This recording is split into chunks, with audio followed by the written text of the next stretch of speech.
Freedom fighters ఆధ్వర్యంలో నడుస్తున్న మానసిక వికలాంగుల పాఠశాల ట్రస్టుకు అభినందనలు తెలిపారు మంత్రి అడ్లూరి లక్ష్మణ్. తాను మంత్రిగా బాధ్యతలు తీసుకున్నాక కరీంనగర్లోని మానసిక పాఠశాలకు చేయూతనివ్వాలని సీఎం రేవంత్ రెడ్డిని కోరామన్నారు. 10 ఏళ్లు అధికారంలో ఉన్న కేసీఆర్ పాఠశాల గురించి పట్టించుకోలేదన్నారు. కరీంనగర్ జిల్లాలో స్వాతంత్ర సమరయోధుల ట్రస్ట్ ఆధ్వర్యంలో నిర్వహిస్తున్న మానసిక వికలాంగుల పాఠశాలలో ఎల్బీ ప్రసాద్ కంటి హాస్పిటల్ నిర్వహిస్తున్న ఉచిత కంటి శిబిరాన్ని ప్రారంభించారు మంత్రి అడ్లూరి.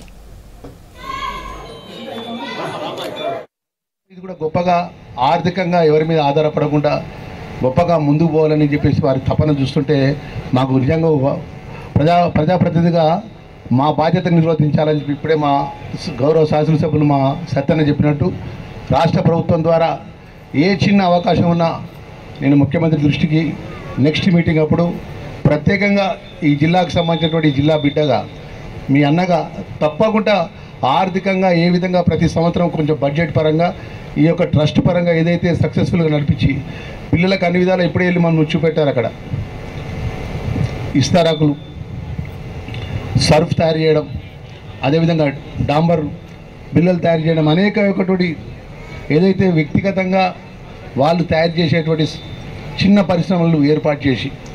వారికి ఆదాయం వచ్చే విధంగా గొప్ప ఆలోచనతో ముందుకు వెళ్తున్నటువంటి మన ట్రస్ట్ సభ్యులు కానీ అధ్యక్షులు కానీ మన ప్రభుత్వం అండగా ఉండే విధంగా ఆ రోజు 2014లో చెప్తున్నారు. కొత్తగా ఏర్పడినటువంటి మాజీ ముఖ్యమంత్రి కేసీఆర్ దగ్గర పోయి కాగితం ఇచ్చిన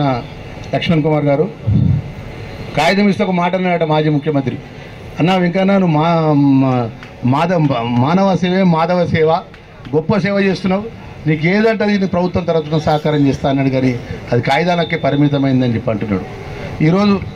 ముఖ్యమంత్రి రేవంత్ రెడ్డి గారిని ఒక మాట అడిగిన వెంటనే ఆ శాఖ మంత్రిగా సుమారు 50 లక్షల రూపాయలు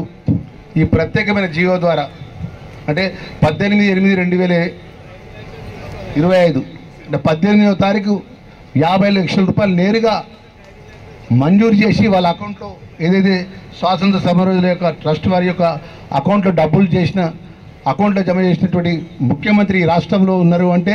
గౌరవ ముఖ్యమంత్రి రేవంత్ రెడ్డి గారి వారికి చప్పట్ల ద్వారా అందరూ శుభాకాంక్షలు తెలియజేయాలి.